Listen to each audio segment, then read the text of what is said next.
পাবেন, ওখানেই ওকে সাহায্য করবেন। এদেশের রাষ্ট্র ক্ষমতায় আমরা আর কোনো চাঁদাবাজদেরকে দেখতে চাই না।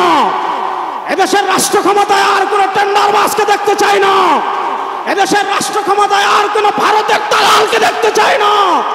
ইসলামকে রাষ্ট্র ক্ষমতায় নেওয়ার জন্য প্রস্তুত আছেন না? ইনশাআল্লাহ।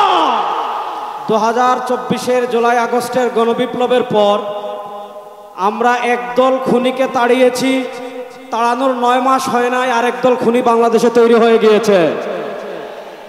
আমরা একদল চাঁদাবাজকে তাড়িয়েছি, বাংলাদেশে আরেক দল চাঁদাবাজ তৈরি হয়ে গিয়েছে। আমরা একদল দুর্নীতিবাজকে তাড়িয়েছি, বাংলাদেশে আরেক দল দুর্নীতিবাজ তৈরি হয়ে গিয়েছে। আমরা একদল টেন্ডারবাজকে তাড়িয়েছি, বাংলাদেশে আরেক দল টেন্ডারবাজ তৈরি হয়ে গিয়েছে। আমরা একদল ভারতের দালাল তৈরি করেছি, আরেক তাড়িয়েছি, আরেক দল দালাল তৈরি হয়ে গিয়েছে। শেখ হাসিনা ভারতের দালালি করে ব্রিফকেস নিয়ে পালিয়েছে। নতুন বাংলাদেশে ভারতের যারা দালালি করবেন লুঙ্গি নিয়ে পালানোর জায়গা পাবেন না। সংগ্রামী সাথী ও বন্ধুগণ, আমরা স্পষ্ট ভাষায় বলতে চাই, এদেশের রাষ্ট্র ক্ষমতায় আমরা আর কোনো চাঁদাবাজদেরকে দেখতে চাই না। এদেশের রাষ্ট্র ক্ষমতায় আর কোনো টেন্ডারবাজকে দেখতে চাই না। এদেশের রাষ্ট্র ক্ষমতায় আর কোনো ভারতের দালালকে দেখতে চাই না। ইসলামকে রাষ্ট্র ক্ষমতায় নেওয়ার জন্য প্রস্তুত আছেন না? ইনশাআল্লাহ। ইসলামী আন্দোলনের মোহতারাম আমির পীর সাহেব চরমোনাই ঘোষণা দিয়েছেন, ইসলাম দেশ ও মানবতার পক্ষে এবার ভোটের বাক্স একটা হবে ইনশাআল্লাহ।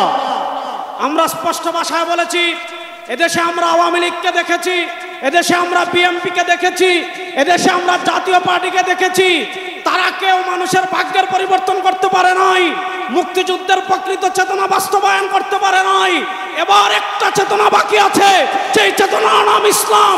ইসলামকে রাষ্ট্র ক্ষমতায় নিয়ে সব দুর্নীতি দুঃশাসনের অপসারণ করবে ইনশাআল্লাহ।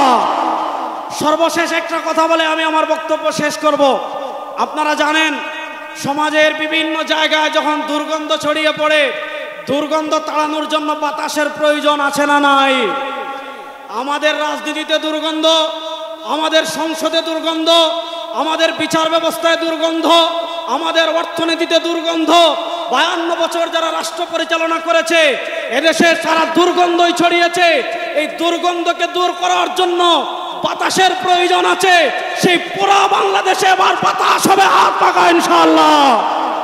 সেই হাত পাখার বাতাস ছড়িয়ে দেওয়ার জন্য প্রস্তুত আছেন না নাই?